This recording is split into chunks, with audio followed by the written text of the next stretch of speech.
Good evening, everybody. Welcome to day 7 in Diddy World. That's right, little Diddy. That's right, little Diddy World. Day 7. You can't stop Diddy because Diddy won't fold. Can't stop Diddy because Diddy won't fold.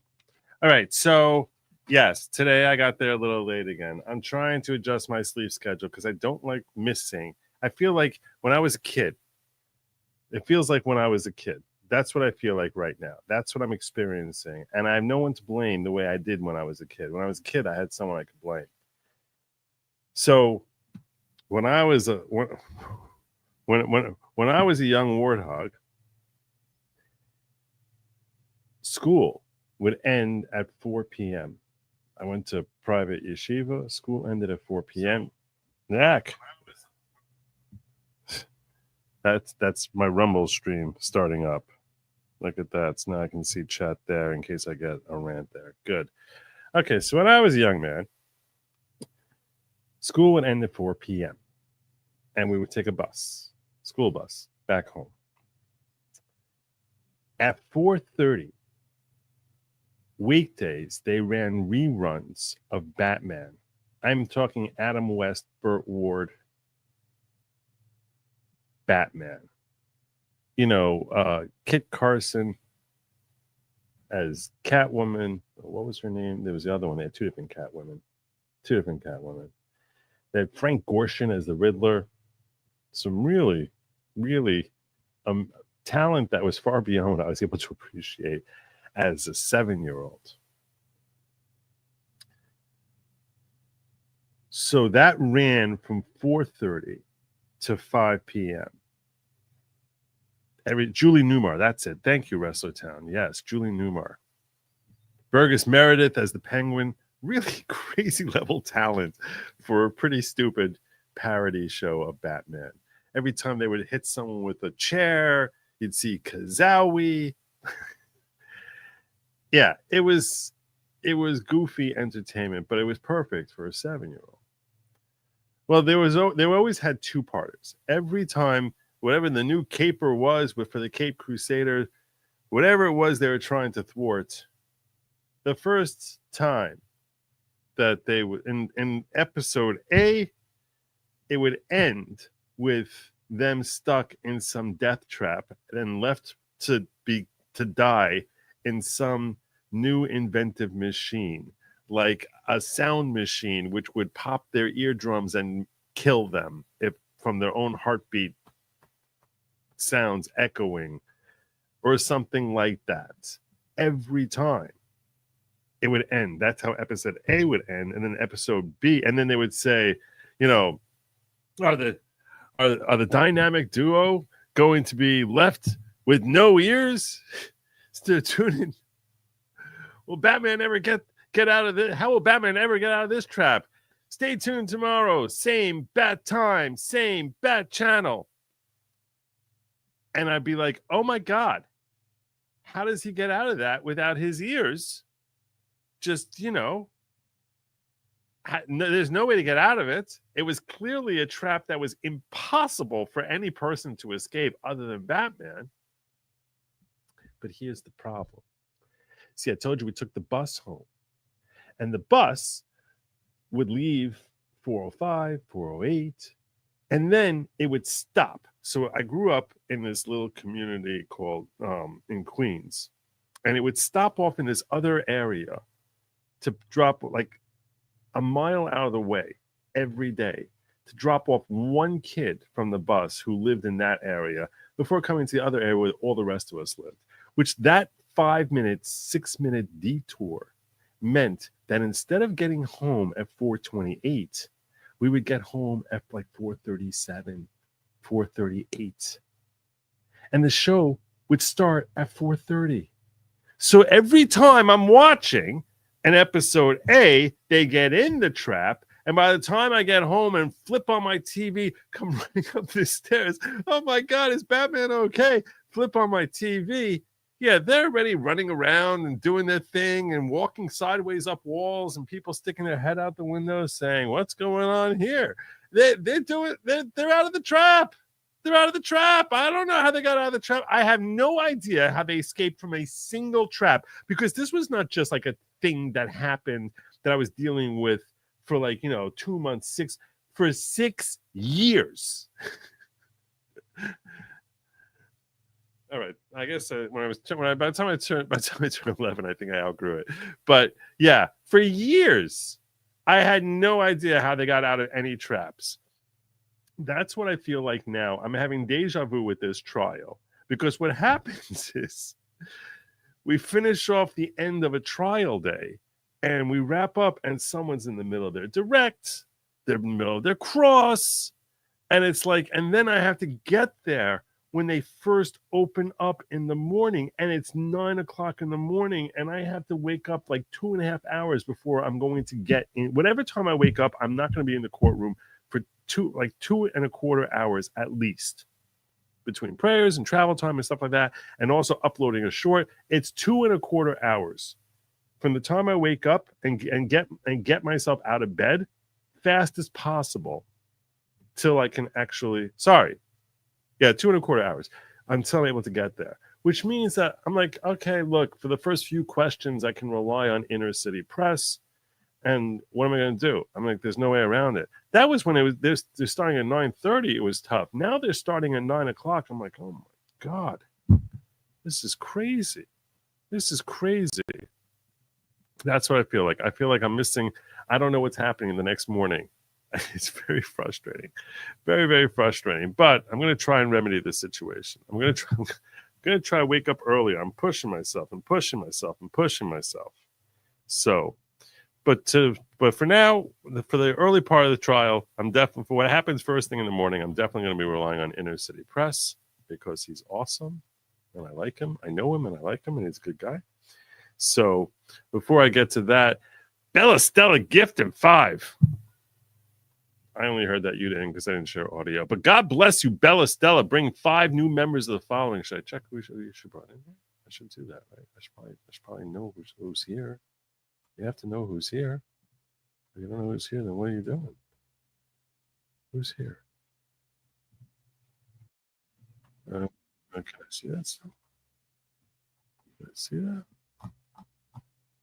Yes, Luke Pearson. Welcome to the following. Joseph, welcome to the following. Lazy L, Jadine, and Tom Gillis, golf instruction, all of them brought in courtesy of Bella Stella, Queen of Recruitment. God bless you. If you're new to the following and you just became a follower, you might be under the mistaken impression that I am a leader of some sort of cult or something like that. So I need to make crystal clear that I, yours truly, Good Lawgic, am not the leader of the following. I need to get like t-shirts that say it. Joe is not the leader of the following. So there's never any confusion about that. But welcome to the following. God bless you, Queen of Recruitment, Bella Stella. She brings them in. She puts fannies in the seats. Better than a Diddy trial, that's for sure. Wrestler Town says, best trap ever was when Ma Parker secretly put a speed trigger bomb on the Batmobile, and Aunt Harriet called to say she made a pie while Batman and Robin debated speeding home to eat it. Yeah, they wouldn't break the law. Batman's not breaking the law. He ain't doing that. Also, I have here from Pinochet's helicopter tourist saying, Joe, you ever wonder you may be unwillingly covering a scripted outcome predetermined on rails like a trained federal court case, like the whole thing is production for an easily distracted public? I put out a short this morning where I explained something that, I was voicing the frustration a lot of you had in my short, where I was basically saying a lot of people have problems with the charges here. And I wanted to keep it under 2 minutes, which is why I only was talking about one element to the problems with the charges. There's a lot of problems with these charges. But the one I highlighted, in case you didn't see that short, was that the sex trafficking charges, 18 USC 1591, when they were codified in 2000, at that point in time, the federal government had concerns. Congress had concerns. And those concerns were that there was a great deal of trafficking going on in the world. And they were trying to make a very stiff penalty for anyone who was going to engage in that type of practice. So they said, okay, we're going to make a 15-year minimum and a potential life sentence if you have the cojones to go out there and try trafficking someone. Now we need to define what that means. So they say, what does that really mean? Well, that means that you're forcing someone, compelling them, coercing them through either physical force or other methods. It could be through drugs or something else, but forcing them to engage in commercial sex. Sex for money. So basically, to stop folks from pimping out the vulnerable, whether they're illegal aliens, whether they're runaways, or anyone, in order to make sure that people weren't being used as slaves, literally as sex slaves, they came up with 18 USC 1591. And the basic two elements are you're using force to compel someone, or it could be fraud or deceit or something like that. But the idea is you're compelling someone to engage in commercial sex. You need to have both of those elements. It needs to be commercial sex and needs to be forcing them. Why would you need to have commercial sex? What about any sex? What if you're forcing someone to engage in sex? That's not a crime. That's not a crime. Why? Because the objective here was we want to stop people from pimping folks out. Why are they doing that? They're doing that because they want to make money. So they're going to basically find potential Johns who are going to basically be paying the whoever's violating it, whoever is doing the forcing, is going to be collecting revenue by forcing these people to engage in commercial sex. They're not doing it to just, we're going to force free love on the world. So that's why it specifically had to be commercial sex. But now, once those are the two elements of 18 USC 1591, along comes the federal government, which gets very creative. And they say, these two elements, we can find that here in the Diddy trial. And when we find them here in the Diddy trial, it's Diddy's forcing his girlfriend to engage in sex that is commercial because they have to pay the guy to engage in this sex. Now, is Diddy's objective here to say, oh, I'm going to force you? The whole problem with what is the problem with trafficking when Congress's mind, when they're drafting this? We don't want you to force people to go out there and sell themselves for money. But here, he's forcing her to buy sex and paying for it himself, losing money. It's not at all a situation that Congress was contemplating. They weren't thinking about this situation at all. Now, technically, if you just break down what the elements are here, you can read the statute as applying to a Diddy situation. But this is not at all what Congress had in mind when they put together 18 USC 1591 and got it signed off by a majority of the House and 60 senators minimum and a president to sign off on it in 2000. No, this is not at all what they were contemplating. And when you see a prosecutor take a statute that's intended to be used this way and reinterpret that and try to apply it in this situation, it's very frustrating because you feel as if they're just trying to find a way to read something. They're redefining what the ultimate statute is. Now, is he technically violating it if you break it down by the elements? Yeah. But that's not what the statute's for. And it makes you feel as if these prosecutors have way too much power and the courts are all too happy to go along with it. Instead of saying, this is just not trafficking. It's not trafficking. The idea is the person who's being trafficked is the one who's being forced to sell themselves for money. But the person who's being forced is not selling themselves for money. They're being forced into buying it. That's not trafficking. So that's the frustration that I haven't heard others identify this as directly as I have with respect to how this is just an inverted. It doesn't make any sense, because if the objective of Congress was to stop people And here's the thing also that we need to think about. If Diddy could have convinced these escorts to work for free and said, hey, look, I have this really attractive model girlfriend, and I enjoy watching her do her thing with other guys. Are you willing to do it or not? And they said, yeah, we're willing to do it. Cassie might not be willing to do it. So he forces Cassie to do it. Who's the victim in this whole thing? The victim in this whole situation is Cassie, right? It's his girlfriend. The person who's being forced is the victim. So if the person who's doing the victimizing, the defendant, is not incentivized by money, and quite the contrary, he's shelling out money. He'd be happier if this was not commercial sex. He'd be happier if this was just a free thing between both these two people here. That would have been ideal for him. Would 18 U.S.C. 1591 be stopping him if he could convince some dude on the street, hey, here's a picture of my girlfriend. Here she is in person. I'm offering an opportunity to go in there and perform with her. I'm sure he probably could have gotten a bunch of folks who would have said, okay. Would Cassie be any less a victim in that circumstance? Let's assume a jury finds she really is being forced. Okay. So now she's being forced to have someone, to engage with someone, something that she doesn't want to do, but she's forced to do, and it's not commercial. Has Diddy committed a crime? No, because it's not commercial sex. So are you protecting Cassie here in this situation? No. Is Diddy a worse person because he pays the guy? No. Which makes this entire charge seem like a fiction, because it's not stopping the Diddys of the world, because the next Diddy who comes along will basically do it the way I'm suggesting and saying, I'm not paying you. You should be paying me. I'm not going to take your money. You're not going to take their money. You're not going to take my money. I'm not going to take your money. No one's taking money here. Now it's not commercial. And now I'm not violating 18 U.S.C. 1591. And I'm going to force her, and I'm going to beat her until she actually does what I want her to do. In theory, that's what the next Diddy can say. I'm going to drug her. I'm going to blackmail her. I'm going to extort her to force her to do this, and I just won't pay. And now I'm not committing any crime.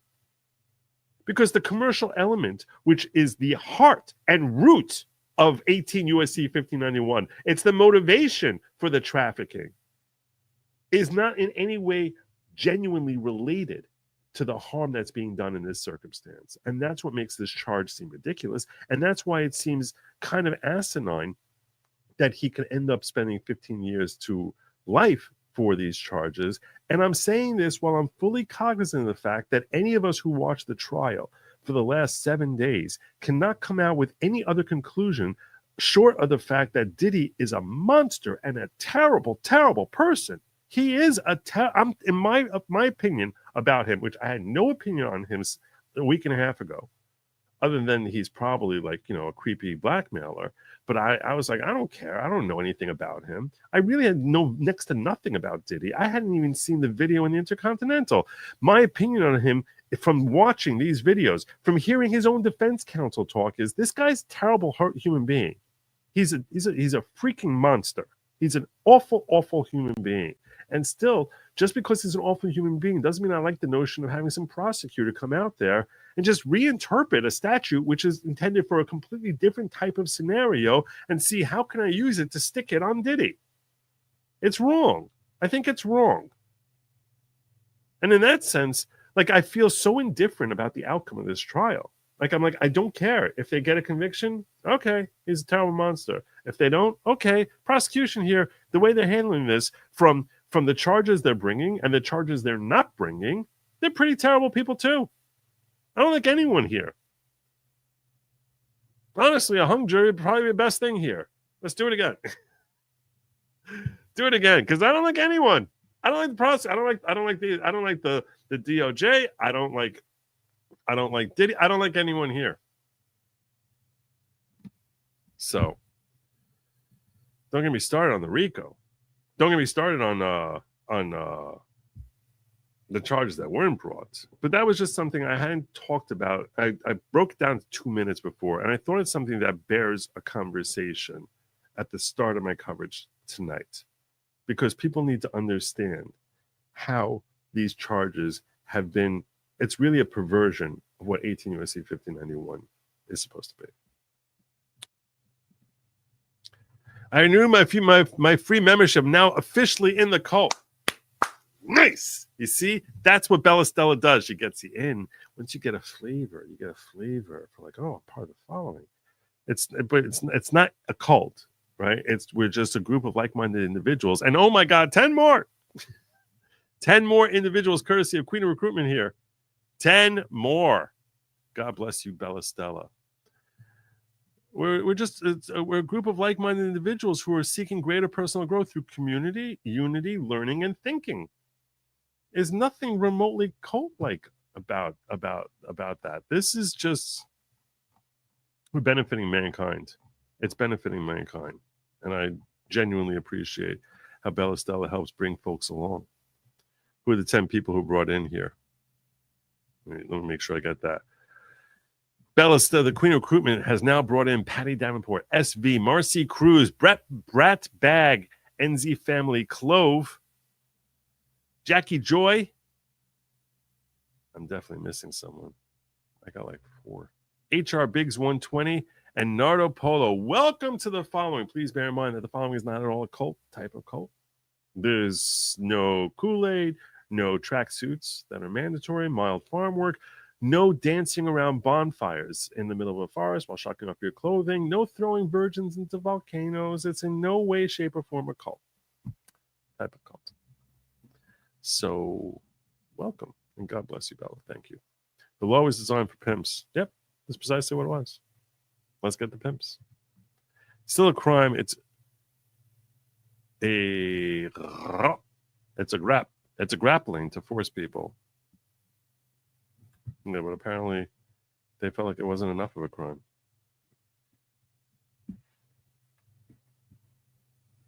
It's not a federal crime, and they wanted to get him federally. That's what it is. It's not a federal crime.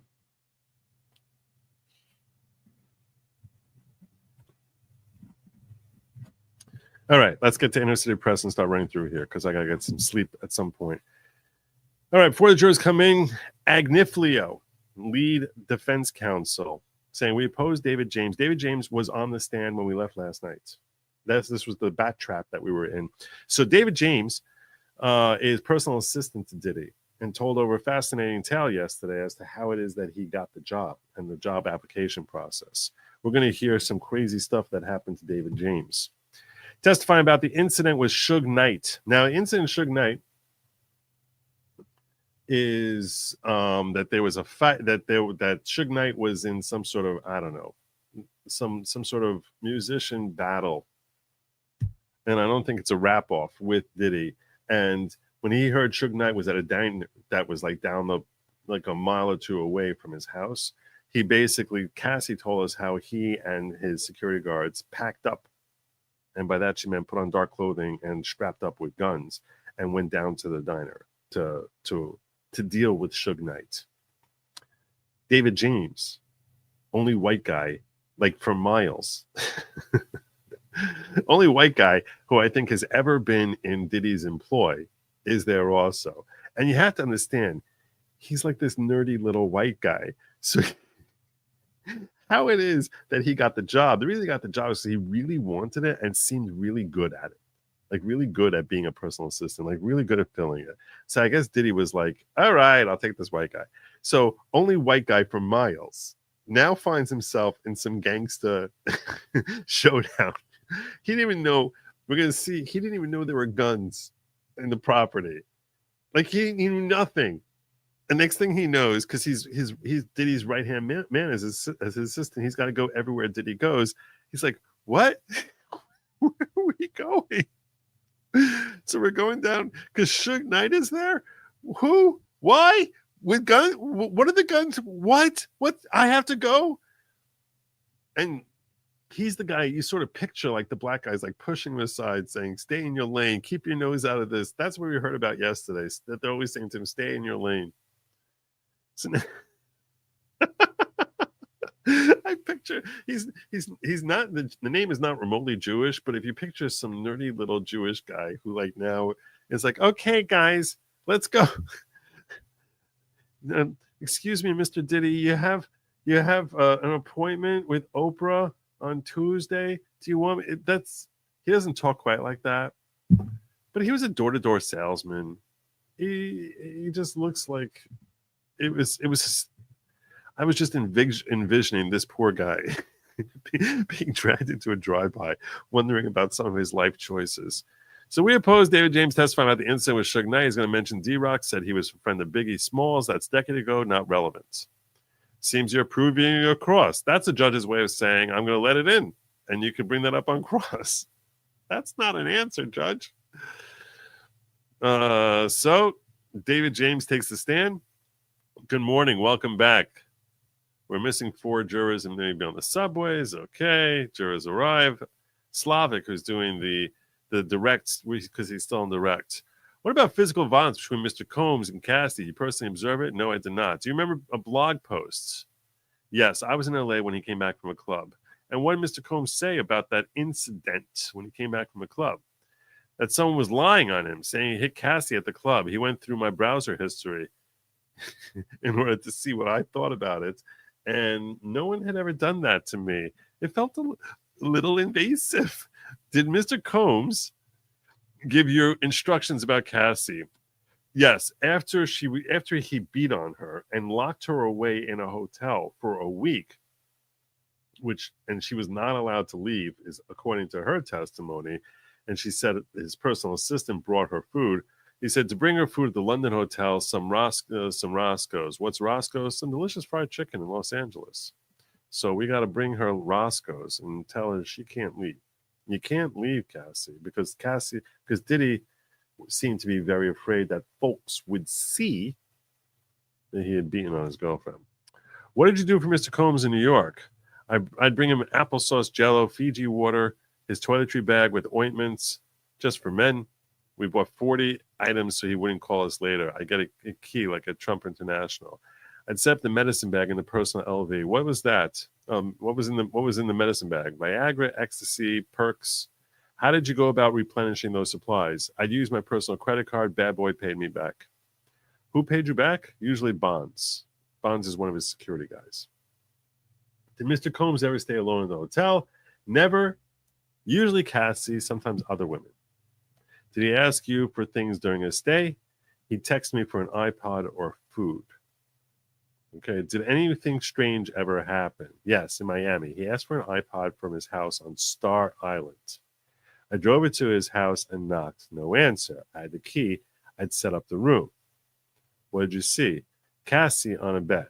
And there's another person who sort of scurried away. And the shower was on. I thought Mr. Combs was in there. How was she sleeping? On her back. I don't think that's what he was asking. Objection sustained. I don't know what the objection was or was sustained, but okay. It's hard to tell when you're reading a text, when you're reading the transcript. Lawgic, what about the other person? He was about 5'8" with long hair and a large endowment. So apparently he got a pretty good look. He scurried away. Did you ask anything? I wasn't hired to ask about their personal affairs. So no. And I had already been told to stay in my lane multiple times. Did you ever pick up drugs from Mr. Combs? Yes. Percocets at pharmacies, sometimes in my name. Did you give him permission to use your name? I don't recall that. Was there a drug dealer? Yes. One stop. He met with a lot of people? Yes. Even former presidents. Which one? Barack Obama. Oh, interesting. Where? At which parties? At which parties did you see Barack Obama? We're not going to ask that. We're not asking questions like that. We don't want to get into that. What was your understanding what happened if you had done those things? Which things? I don't know. See, this is a problem. He was writing too fast. We don't know what things he's talking about here. Did you ever take ecstasy? Yes. I was drinking Ciroc. I took ecstasy. I was Diddy bopping. What do you mean? I was vibing. That's what they call it when they're all just like having a good time being on drugs. Did you speak with Mr. Combs about it? He was reviewing footage of the party. We had a videographer who filmed the parties. He asked me, "Hey, Playboy, was that you dancing around the party?" I said, "Yes." And he said, "I'm going to keep the video in case I ever need it," meaning that I'd be embarrassed. Did anything ever go missing? They said a bracelet was missing. Uncle Paulie, that's another security guard, Uncle Paulie, came to my hotel room and searched my belongings and those of my girlfriend at the time. Could you have said no? Objection, meaning calls for speculation. Move on. All right. Did you ever had to take a lie detector test? Yes. Who was present? Just me and the guy doing the test. It was very intimidating. They put monitors on my head, my chest, my hand. Could you refuse? No, I can keep my job. Did this happen again? Yes, when Mr. Combs said a watch of his had been stolen. What was the result? The gentleman told me I seemed nervous. I said, I sure am. Sure I am. I'm positive I'm nervous. Once Capricorn Clark had to take a lie detector to prove she wasn't a part of a heist of Mr. Combs' jewelry. The objective here, why are they going through this? To show you just how incredibly controlling Diddy is. That you think this is a normal company. This is like a normal company, the way the firm in a John Grisham book is a normal firm. It's like, this is seeming a little bit much. He's going through his browsers. He's getting embarrassing footage of him on tape. He's giving them lie detector tests. It's very intense how Diddy is up in your business. Did I use that right? Up in your business if you're in Diddy world. I think I used it right.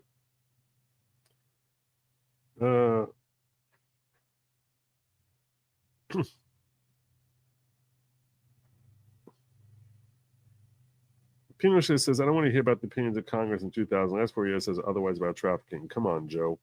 I'm not sure what that means. Joe couldn't be trafficking with him paying for the hookers. He would, in a sense, be trafficking them, but not her. That's not what they mean. Because he's not forcing them. It would also be included paying for sex across state lines. He's not forcing them. They're definitely coming voluntarily. Pinochet says, so they changed him to get double jeopardy, charged him to get double jeopardy on appeal or by throwing the case. He skates on a technicality like Cosby. It wouldn't be double jeopardy. So I don't see how he would get, I don't see that we would get double jeopardy here. Also, Pinochet says, almost like you left the Reed trial where the state and corrupt coppers were railroading a defendant to a trial where defense and prosecution are in cahoots. I didn't just abandon it. I left a video that Robert Barnes says was the defining breakdown as to how innocent she is, which did not get nearly enough play. It's only had 6,000 views, and it should have had 6 million views. But that's all in God's hands. So it sounds like government employment. They track computer usage and give a lie detector if you suspect a leaker or stealing. Yeah, okay, fine.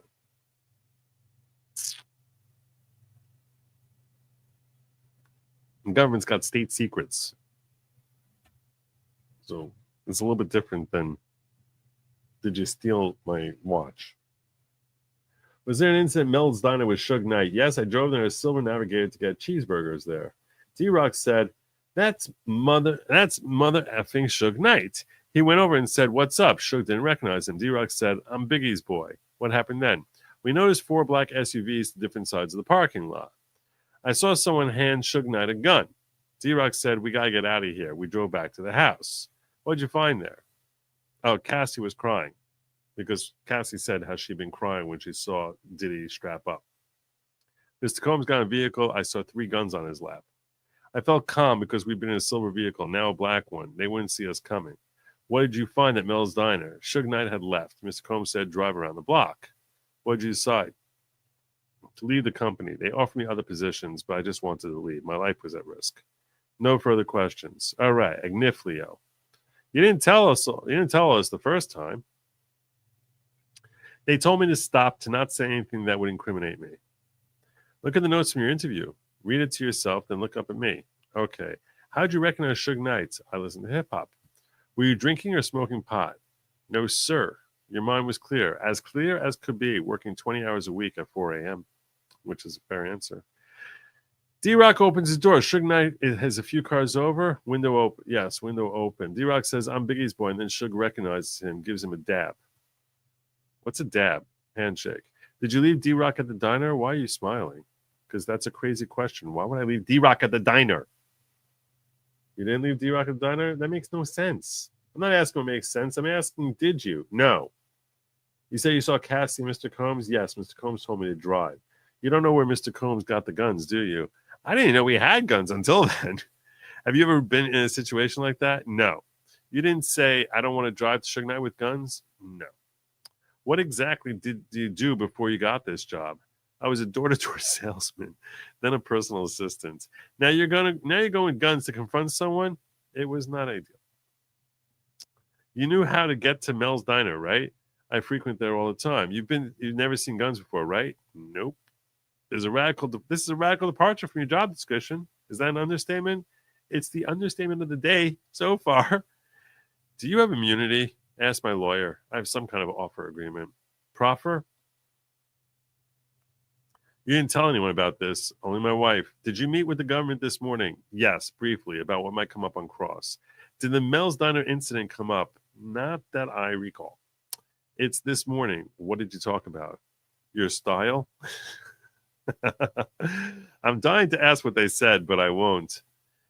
That's a funny line. Agniflio can be, when he's cross-examining, he has some charm to him. He has some personality.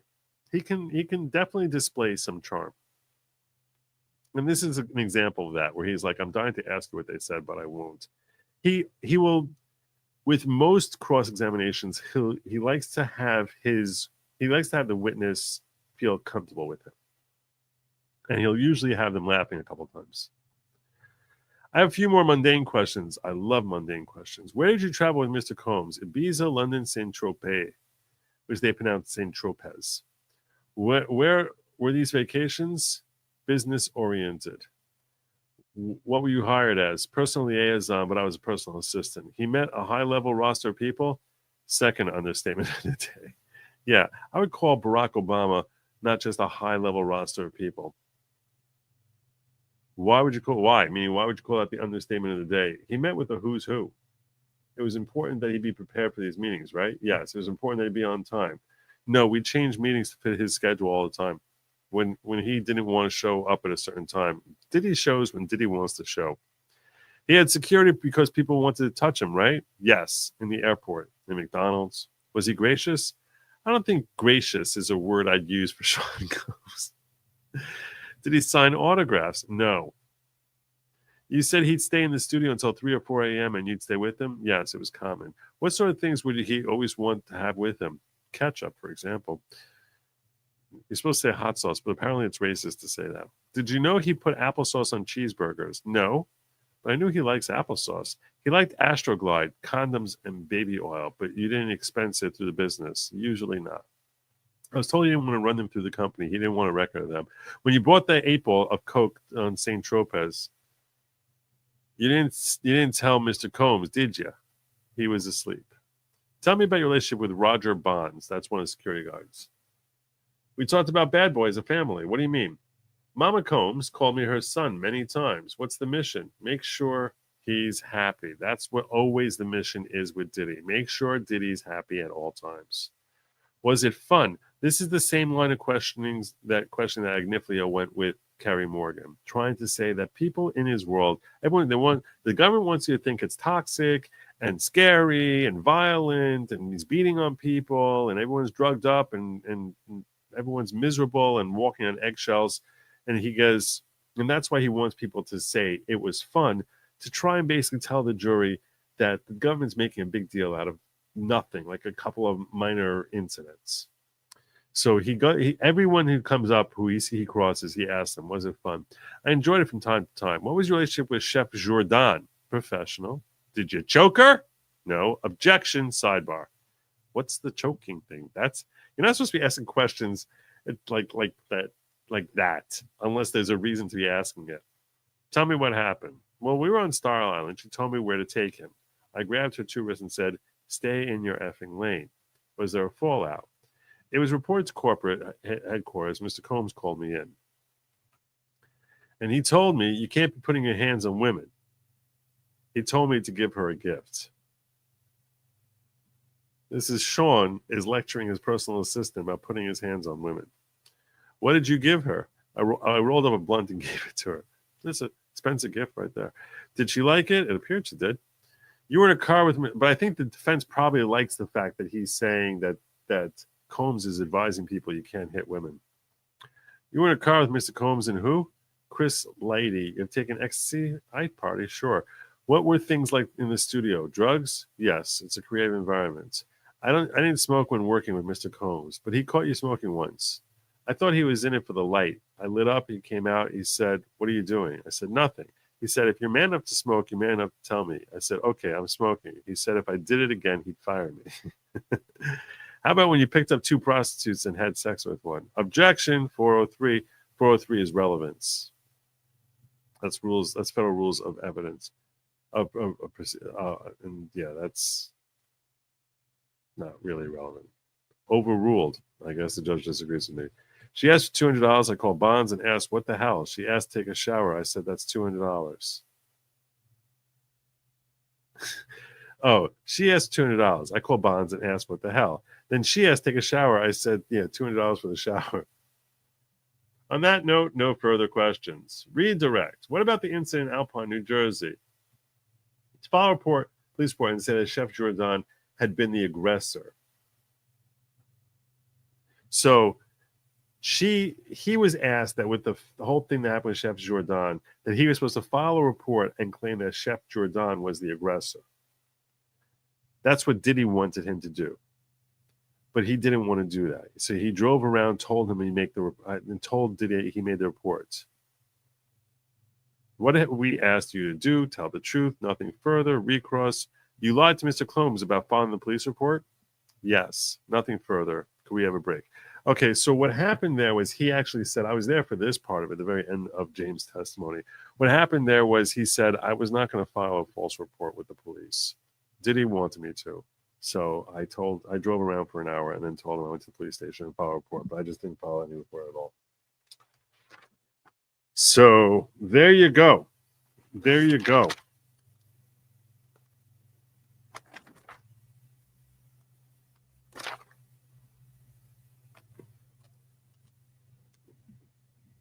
Next up was Regina Ventura. Regina Ventura, mother of Cassie Ventura.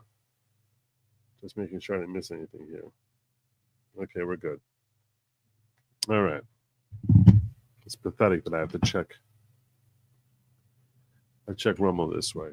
All right, we're gonna try and move through here. We're up to the testimony of the direct examination of Regina Ventura.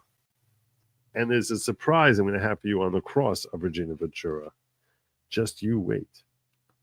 All right, where do you live? New London, Connecticut. Your children. How many children? 2. 1 boy, 1 girl. Roderick and Cassandra. And when did Cassie meet defendants? They met in 06. Wrong. She testified they met in 06, but they actually met in 07. And the defendant was her boss at first, but then they were dating. You saw Cassie 3 to 4 times and then she saw Cassie 3 to 4 times a year. She always saw Cassie on the holidays. Tell us about December 2011. So Cassie comes home. On December 23rd, 2011, Cassie sends mom an email and also to Capricorn Clark. I want to share with you this email. In fact, let me share this. Let me share this with you. Give me a second. I want to pull up because this has become an exhibit that came up with. This is an exhibit that came up during Cassie's testimony, and it came up again during her mother's testimony. An email between Cassie and her mother, and it's significant. I think it's legally significant. The reason I call it legally significant is because it documents that she felt like she was under the compulsory thumb of a guy who's trying to control her as far back at least as 2011.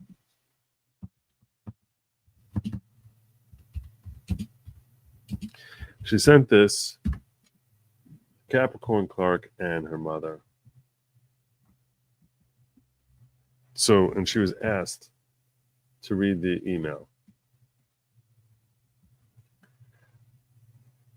They had her identify the email address, which, and this is what they brought up there. This is what Cassie wrote on December 23rd, 2011. And this was right after, timing-wise for you, so we can, in case you haven't been following every word I've said about this trial, a day earlier, if not earlier that day, is when Diddy learned, maybe it's a day or two earlier, Diddy learned that Cassie had a new boyfriend, who I think his professional name is Kid Cudi. Let me check. There's Scott. Yeah, Scott Ramon Seguro Mescudi. So Kid Cudi, aka Kid Cudi, hence Mescudi. I guess that's where you get Kid Cudi, because it's Mescudi. That makes sense. Oh, it's coming together for now. So that's him, Scott. Well, I expect he's probably going to testify. He's probably going to testify. I think he'll probably testify at some point, which that should be an interesting testimony. Kid Cudi. All right. This is what she wrote. He was very angry, and he had kicked her in the back and done her nasty. The threats that have been made towards me by Sean Puffy Combs are that he is going to release 2 explicit sex tapes of me, one on Christmas Day, maybe before or right after, and another one sometime soon after that. He's also said that he will be having someone hurt me and Scott Mescudi physically. He made a point that it wouldn't be by his hands. He actually said he'd be out of the country when it happened. She sent that to her mother 2 days before Christmas 2011. She also sent to Capricorn Clark, who was a personal assistant of Diddy. You want to know why she sent it to Capricorn Clark?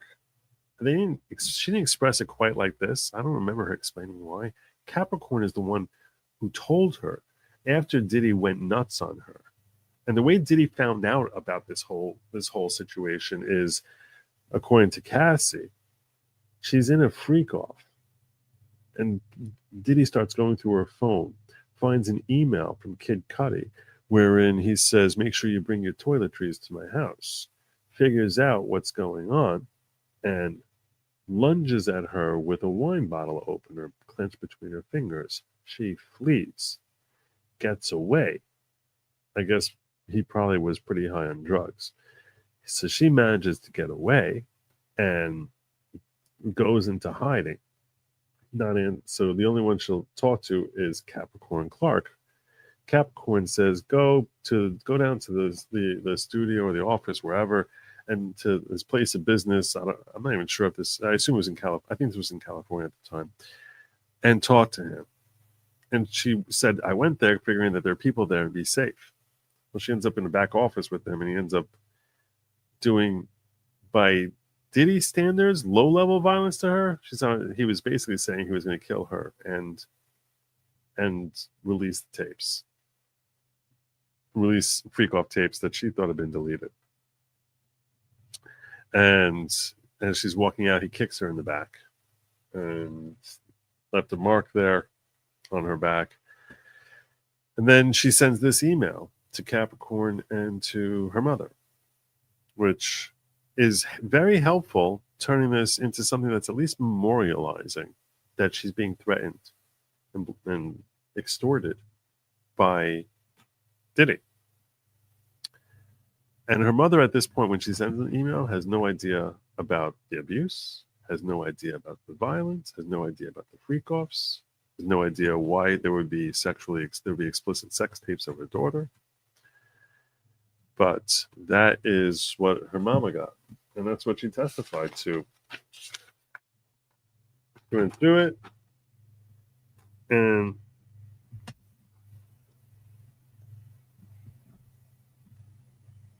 so what happened after that? Well, then we heard from Diddy. Cassie comes back home, and we hear from Diddy. And Diddy says that he needs $20,000 from me and my husband. Why does he need $20,000? Because he said that since Cassie cheated on him, that he needs to be reimbursed for expenses he put on Cassie, and that we have to pay $20,000. And then he had his bookkeeper send us wiring information. Well, what'd you do? You sent him $20,000. Why would you do that? Because he demanded it. But why'd you do that? Because he demanded it. Now, the prosecutor wanted her to say because we were scared. I think she was trying to say we're trying to protect Cassie. But yeah, she just said because he demanded it. That's probably enough. If Diddy demands it, you give him $20,000. Now, he sent the money back to them 4 or 5 days later. But the fact that he's a billionaire, is demanding $20,000 from this middle class family. They had to take money out from their home equity loan in order to pay him. So he says he was scared for her daughter's safety, and Diddy demanded it. Then we get pictures from Christmas where she has her bruise on her back. And she said, why'd you take these pictures? Who took these pictures? I did. Why'd you take it? To memorialize the bruises. And then they pointed out how Cassie had a shaved head. And this is something I thought of today that I hadn't thought of before today. So how long did she have a shaved head? When did she start shaving her head? In 2009. For how long? How long did she keep it like that? For 4 or 5 years. You know why she shaved her head? So he wouldn't drag her around by her hair.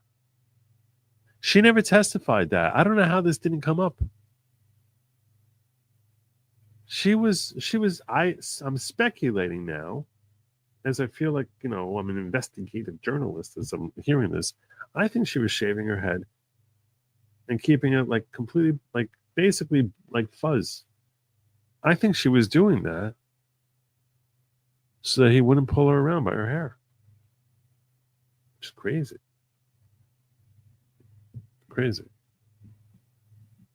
I thought she had shaved, it was in style for women to shave like one side of their hair. So when she was taking those pictures, I thought she had gone for that style of shaving one side, but apparently she shaved herself like Evie from V for Vendetta. Freedom Forever, new member. Welcome back, Freedom. Welcome back indeed.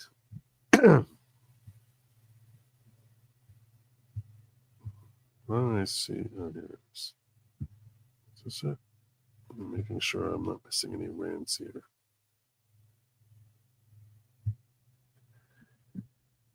All right. But I think that's good theory. I think that's a good theory, right? It makes a lot of sense.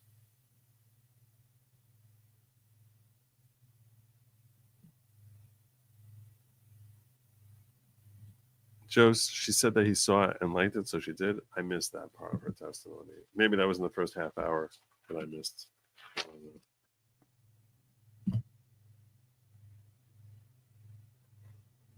I don't know. Somehow I missed that question. It makes sense. All right.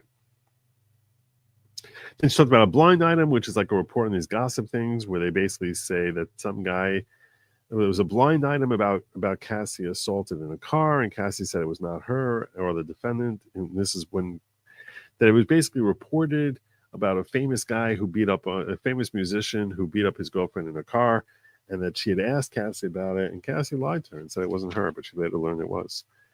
And she also said that it wasn't me, and it wasn't Diddy, it wasn't either of us, and that was a bald-faced lie that she told. She was trying to basically keep her mother from knowing anything about the abuse because she was embarrassed that she was putting up with it.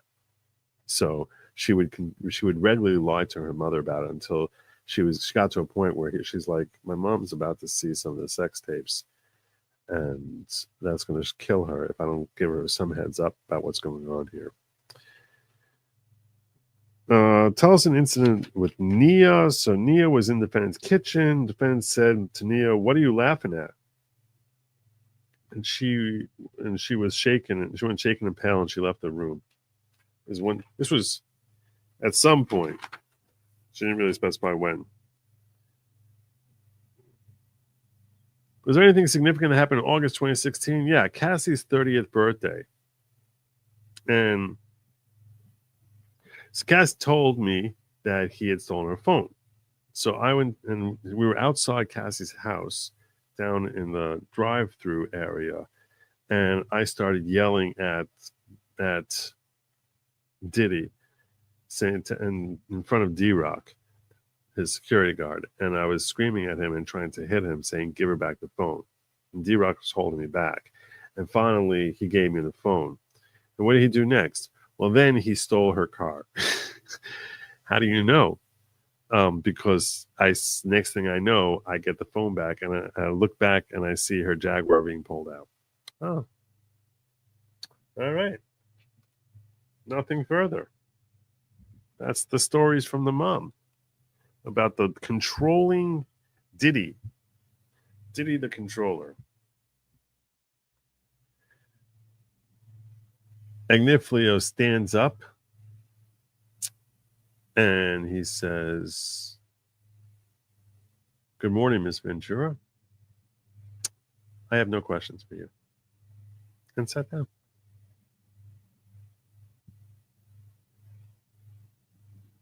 Okay. And I liked it. I like that he did that. You're not going to get anything here. She's not like a witness to the violence. All she's doing is basically talking about some incident she saw where Diddy's not violent in those incidents. He just looks like he's controlling. She talked about how he gave the money back. There's nothing you're not going to catch her on anything. So, and also she has the carryover effect of having some sort of goodwill that she's the mother of this victim, this Diddy victim. So I like this. I liked his approach here. I even like the fact that he stood up instead of just saying no questions. That he stood up and he said, "Good morning. I have no questions for you." So there you go. Moving right along. Next up, Sherrod Hayes. Sherrod Deshaun Hayes. All right. So, Mr. Hayes, what do you do for a living? Oh. I'm not sure if it's Sherrod or Sheree. I don't know. I heard Sheree, but someone said Sharon. I don't know. Something. I had it spelled Sherae, but then I heard Sharon, and then I heard Sherrod, but something. I'm not sure. Probably one of you can look it up and find out. They said, "Do you have a nickname at work?" Yes, my nickname is the Punisher.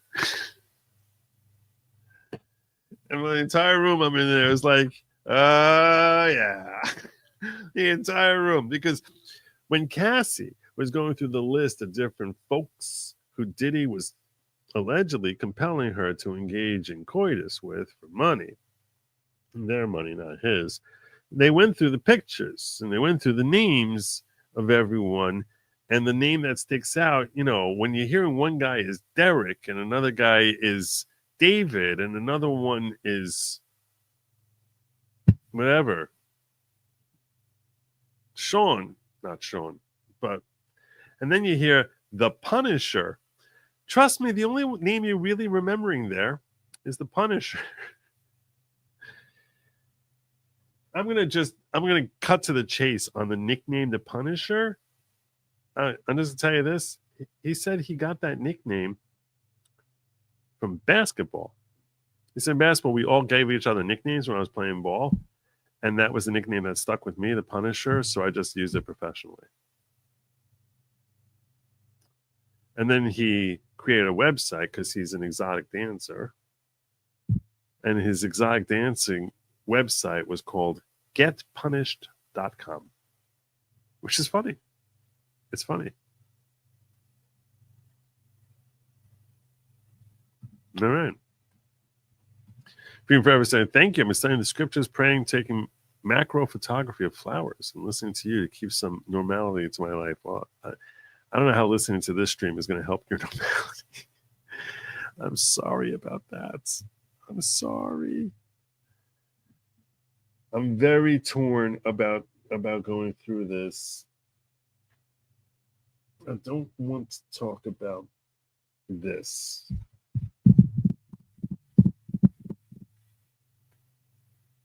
He does ladies' nights events. Um, yeah.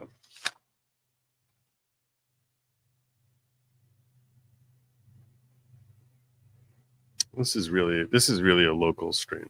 I should be talking about this. The Punisher. Okay, I'll give you an overview, and tomorrow, God willing, I'll try to do an early locals tomorrow where I'll give more detail about the Punisher. Okay, I'm going to give you an overview of what the Punisher testified to, and it'll certainly keep you up to date as to his testimony, but I'm going to keep it very succinct. In essence, just an overview of what he testified instead of working like as line by line as I was taking it down. First time he meets them is in 2012. And Cassie's in a wig. And like the other guy, he shows up there thinking he's going to be doing a dance. And then it's not like that at all. And he described the ambiance and that Diddy's there. And he was told they're a husband and wife. And he's there for 25 to 45 minutes. And then he leaves. And he gets $2,000. And the next time he's at the S, and he had no idea at this point that it's Diddy and Cassie Ventura. He was told very expressly not to address the guy in the room, not to talk to him at all. And then the next time he's at the Essex house, he sees a message on the TV which says, "The Essex house is pleased to welcome Sean Puffy Combs." And he's staying there in a room with the guy who's not really wearing anything, directing him. And that's when he put two and two together. He's like, oh. Because Diddy's wearing a mask the whole time and covering his face. So that's when he put that together. And over the course of his relationship over the next 3 years, 2.5 years, he made 8 to 12 appearances. And that he felt the more closer that Diddy was to the action, the more uncomfortable he was with his performance until he wasn't even able to perform sometimes. In fact, the last time that he said one time that he got there and he was canceled on and they gave him $500, that becomes relevant during Cross. And the questions that the state was asking was designed to elicit that Cassie was getting all of her direction from Diddy. Diddy is directing everything, like the positioning of the lights and things of that nature. He did not describe the same level. He didn't describe anything about oil. He didn't the way the other dancer did. But he was asked, you ever hear her say no to any direction? No. Did you ever see him taking drugs? No. He's like, I don't use drugs, never have, never been under the influence. Didn't see that from his perspective, drugs and alcohol had nothing to do with anything that was happening here. He said it didn't look like Cassie was on drugs. He never saw her on drugs. Didn't look like Diddy was on drugs. Never saw him take drugs. He said he never drinks or takes drugs. No drugs here at all. They asked about his anxiety. He said there were moments that he struggled physically. And he even ended up, and his last encounter was in March of 2015, and that he could not perform. That Diddy was standing over him, and he couldn't perform.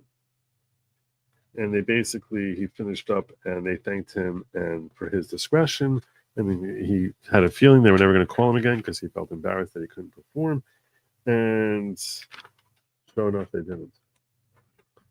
Now in 2022, you wrote a book. Yes, a self-help book about overcoming dysfunction. Overcoming ED. He wrote a book about that, which comes relevant. And in it, do you mention Diddy and Cassie? Yes, 6.5 pages out of the 182 book relate that. He said that he would tell over stories, personal stories, to try to basically make the topic of the conversation more comfortable to talk about. And that his personal struggles with that situation, which is not something you would expect someone a dancer nicknamed the Punisher to have struggles in that area. But he does, and he was honest enough to open up about it. And in the book, he describes Cassie and Diddy. He does not identify them by name.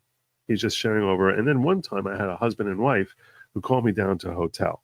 And he describes everything that happened with Cassie and Diddy, but he never identifies who they are and refers to them as a husband and wife. He said that's the way they were introduced to me as a husband and wife. And I'm able to embellish a little bit and alter some facts in order to keep some sort of level of discretion. All right. And did you describe her enjoyment of that? Yes. And I sensationalized versions of it because I was trying to contrast her enjoyment versus my frustration because of, he was saying his frustration because of his physical issues. So there you go. And now we're done. Let's go to Cross. Cross is handled by Xavier Donaldson. I actually commented to the guy next to me. The last time we saw him was when he was crossing the other dancer. This is the second dancer, and the only time we've ever seen Xavier Donaldson is in cross-examining these dancers. I was very unimpressed with him the first time. He came across as someone who was trying too hard. So, like, talking like a preacher, like a typical black teacher. Wouldn't you say that when you go to these parties, you're looking for them to have a good time, aren't you? It's like he's expecting to get an amen from the audience. And I'm like, I don't understand what's happening. And it looked like he got nowhere, really, with the last guy. But he made some very good points today. So I'm going to tip my cap. I call out the bad. I call out the good. My objective as a journalist, I look at myself as a journalist when I'm covering this. I put on my journalistic hat. And especially when I feel like no one else can see what's happening. So the only lens you have is through me. And it's only fair if I do my best to keep my coloring of it out. Unless I tell you that's my own personal joke. But to keep my coloring out of it so you can get as clear a picture of that which you should be able to see on TV. The federal court and the New York judicial system are crazy about that. From what I understand, 2 and 2 together is inches. I don't know what that means, but I think you were being mean. All right. Where was we? Okay. So let me get to, I will share this with you. Well, I'm saving some of this, much of what he talked about for locals, which I plan on doing tomorrow at goodlogic.locals.com. That's goodlogic.locals.com. I am saving that for locals tomorrow, but I will tell you, the name of his book is In Search of Freezer Meat. First question from Donaldson was, what was the name of your book again? In Search of Freezer Meat. Wait, what did you say? In Search of Freezer Meat. Are you saying in search of freezer meat? Yes. How do you spell meat in that title? He says MEAT.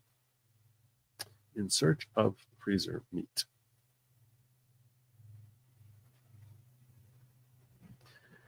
If Joe had mods, they would post the locals link right now. Goodlogic.locals.com. The link is in the description. It is. This is true. We do. Yeah, I think that's what she's, and that's what he explained. So in your book, you describe them as a married, powerful couple. Now, you had this physical ailment before you met Cassie and Diddy. Is that not correct? Yes. You met in the fall of 2012. And you were engaging by them 8 to 12 times between then and March 2015? Yes. You also have another review place that you have called Hulkamania? Yes. You're the owner of that. Well, I'm co-owner, but I was not the owner back then.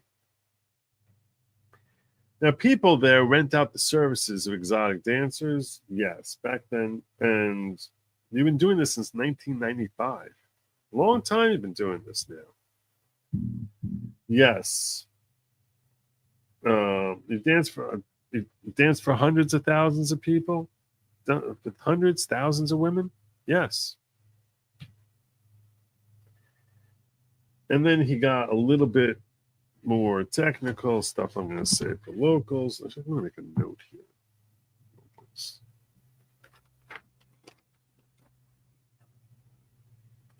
Now, when you had conversations, you would talk to Cassie sometimes. Yes, and but I would not say it was casual, light conversation. It's not like we were friends.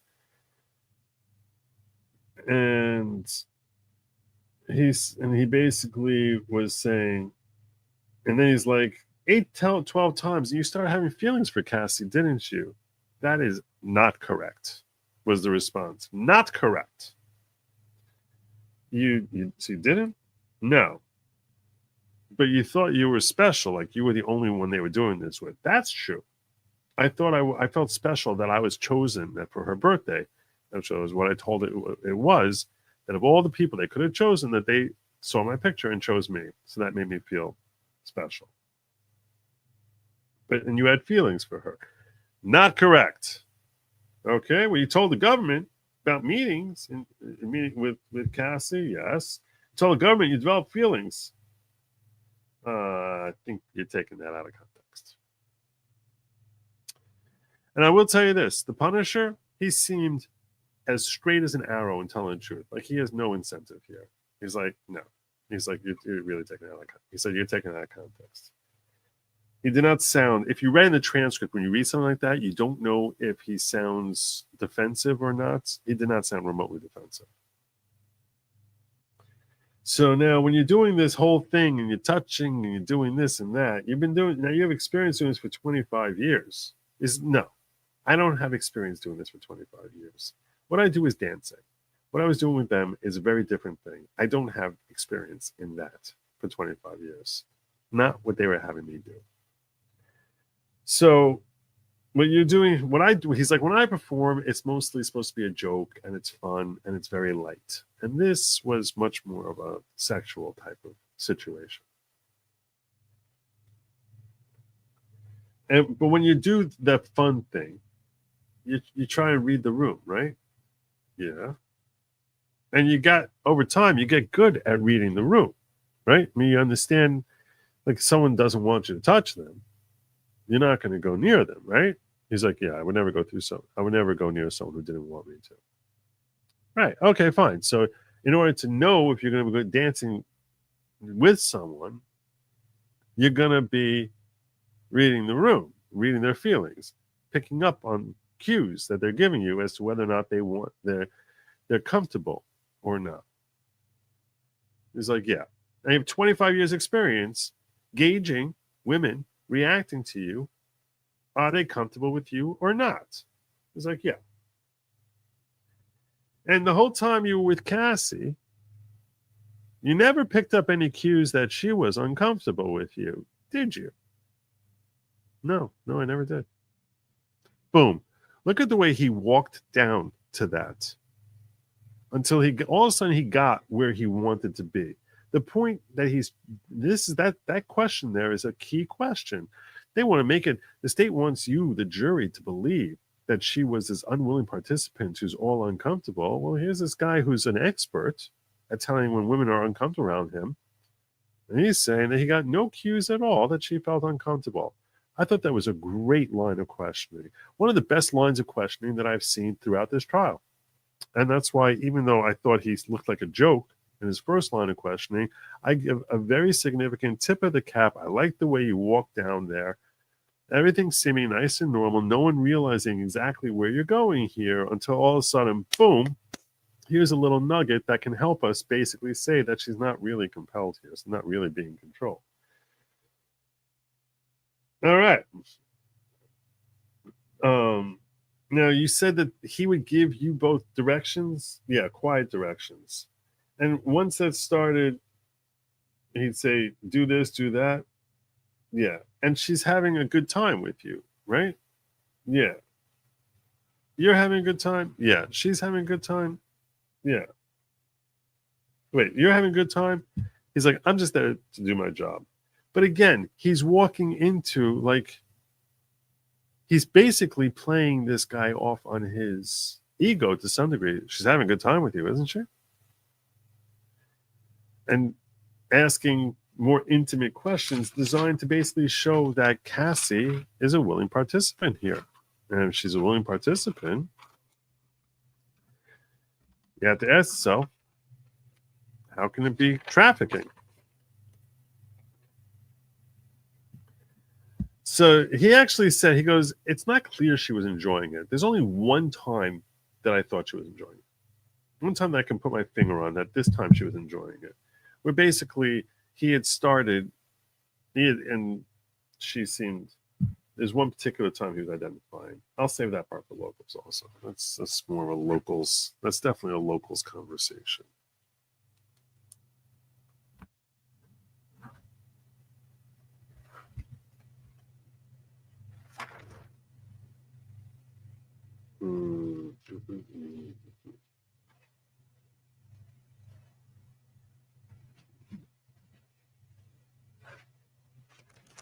Anyhow, I thought he was doing a very effective job. Like really, this is, I like to see good lawyering. I like to see when there's the setup and the walk down and then the snap, where the witness doesn't even realize that this is a significant, probably has no clue that that's a significant thing.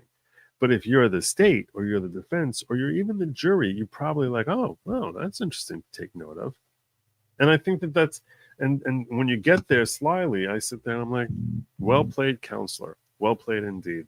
And I'm going to say Xavier Donaldson did that very well. You're in for a surprise. That's pretty funny.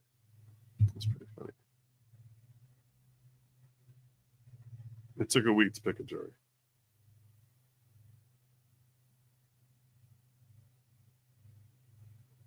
One week to pick a jury. Okay.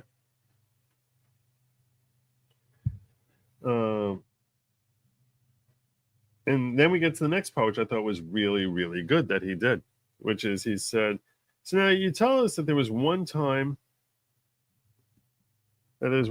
here where you showed up and they didn't have you do anything? He's like, yeah. So what happened when you showed up there? Did you get paid? He's like, I got $500. Really? So, but you didn't do anything for them. He's like, well, I came there. He goes, and that probably took some time. You had to take time out of your day and you get paid for your time, right? And he's like, yeah, I get paid for my time. So even though you did nothing, you get paid for your time. Yeah.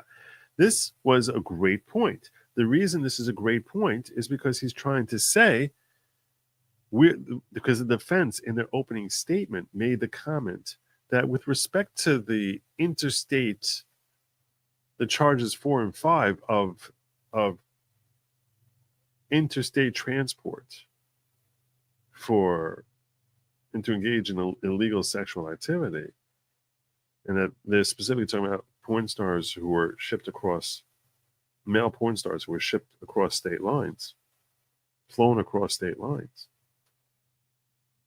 That, yeah, if you're going to have someone come to your house, you need to pay them for your time, pay them for their time.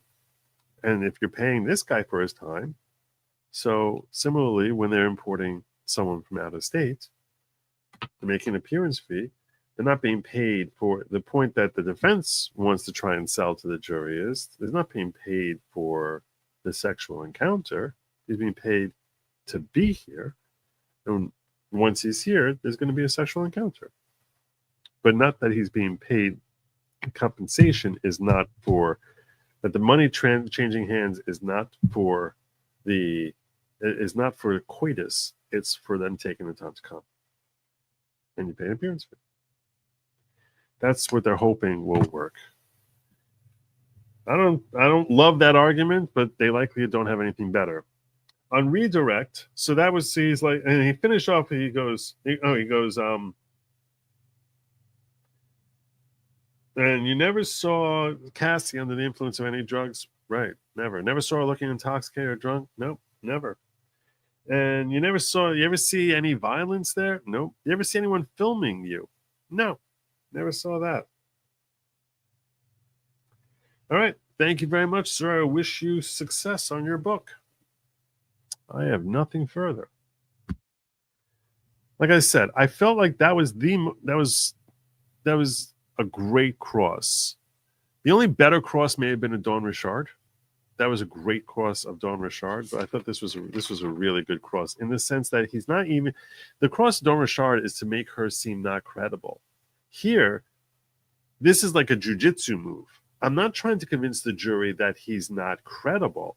I'm trying to use the strength of the fact that he is credible to help show that there's no crime here. Have him come forward and say, she doesn't seem compelled. This expert thinks that she's comfortable. We're not seeing any drugs here. It's refuting Cassie's statement about how she had to take drugs all the time. Right? You're getting paid for your time. Instead of trying to tear down at this guy's credibility, he's perfectly happy with the Punisher's credibility remaining strong, which it does. By the time we're done, there's no reason to question his credibility. He seemed totally sincere. Nothing he said seems odd, but instead he's finding the nuggets in there that help strengthen the defense. And I like that style. That's like a judo type of move, right? I'm not trying to fight your strength. I'm going to use your strength and then pull it to my side to benefit me. All right, so on redirect,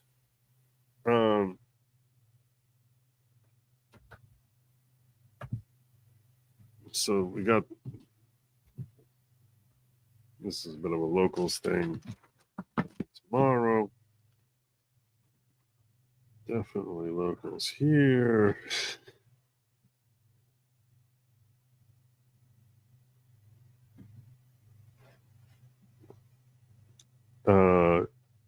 It wasn't a very long redirect, but she basically was like, how did she tried responding back to the $500 he got for that time that he didn't do any work. And he said, how did the $500 compare to the other payments he received? Oh, it was much less, like a cancellation fee. Thank you. She also had talked, I forgot to bring this up, on the, I sort of skipped past this, but I should have mentioned this on the direct. He had talked about there were multiple times he saw her wincing and sighing, Cassie wincing and sighing in frustration at being directed by Diddy.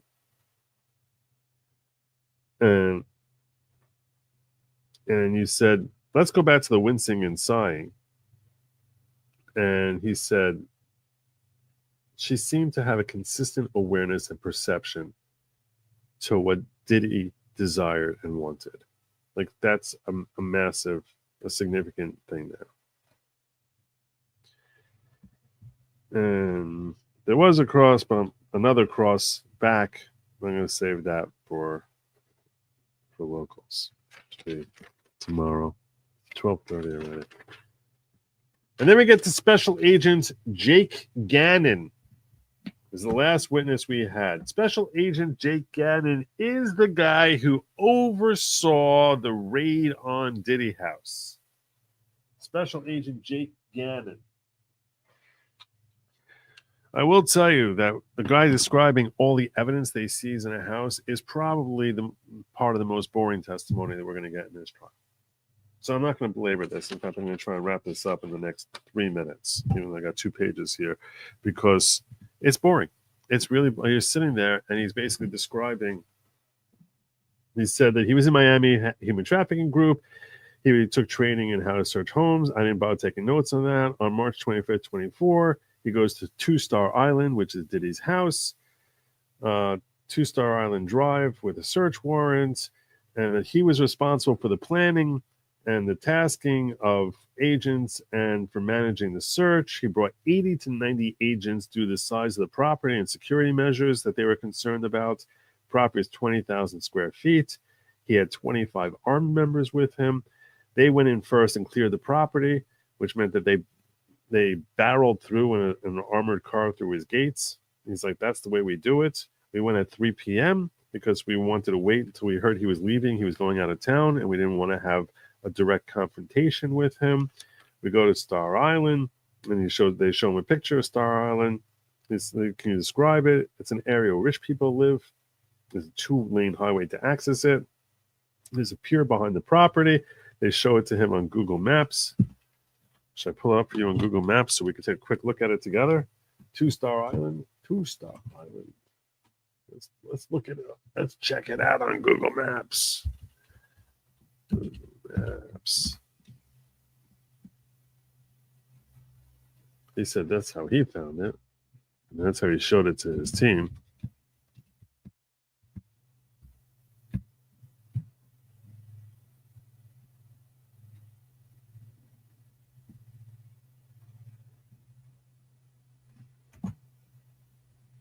That's it right there. 2-Star Island. There's Miami Beach. If we zoom out so you get a feel for what we're talking about here. That's Miami Beach. That's the southern tip of Florida. Okay? So as we zoom in, why are you doing that? Don't be like that. No, I never use Google Maps. Okay? I thought if I zoom out and then back in, it'll bring me to the same place, but no. Here's 2-Star Island.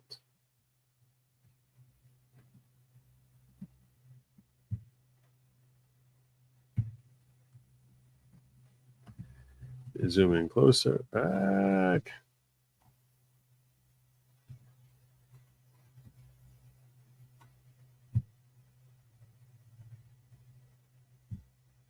Can you give us a picture here? Let's go to Google Earth to get your picture.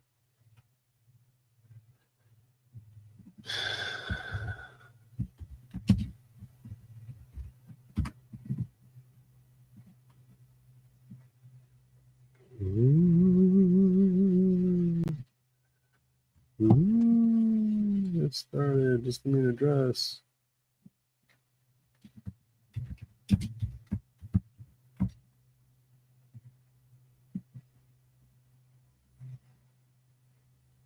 There you go. So this over here is a pool. That's his house right here. This is the house they raided. This basically shows you what the property line is, like the trees over here, over here, over here. It's a triangle, like a pizza slice over here is the trees. This is like the main house here. And he spent a lot of time explaining this house.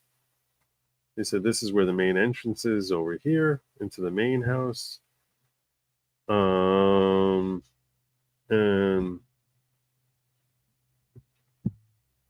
he said they barreled through the gate with armored vehicles, and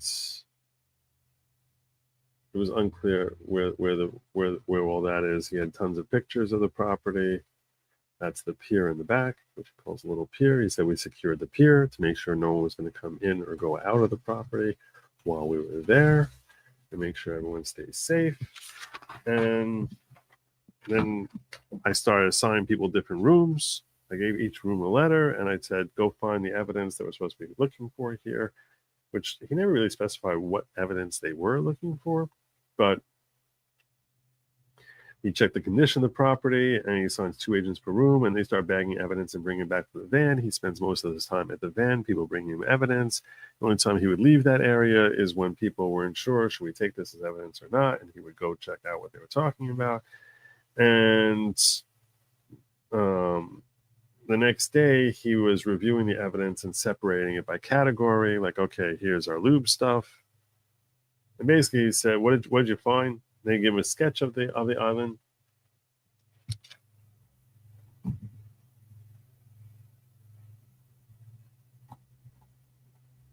Let's Google Earth there, where rich people live.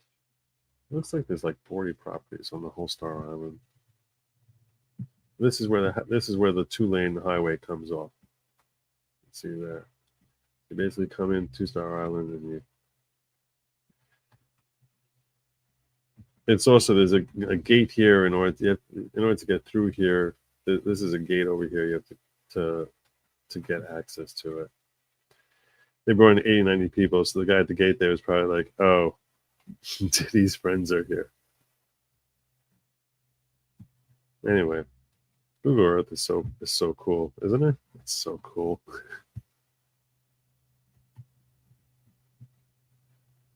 Big pool there. All right. Well, anyhow.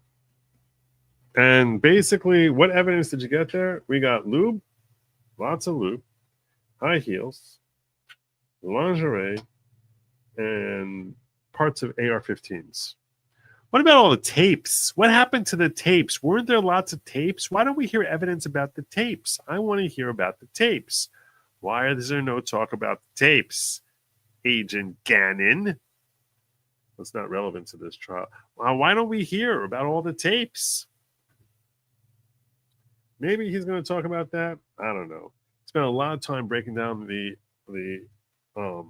upper part, the upper receiver and lower receiver from two different AR-15s that they took into custody, and he basically was picking up these different things and then showing them pictures of it, and then showing them the tangible, like the parts of the AR-15 or the heels, and showing it to the jury. And that was the end of our testimony. We said this is a good time for a break, and they took a break. And it's a good time to wrap for the day, and we wrapped up for the day. That's your Diddy breakdown. Got into an hour and a half. I am on zip drives. Probably on zip drives, yeah. You would think computers, right? Seize the computers. Seize the computers, you would think, right? All the blackmail he's got.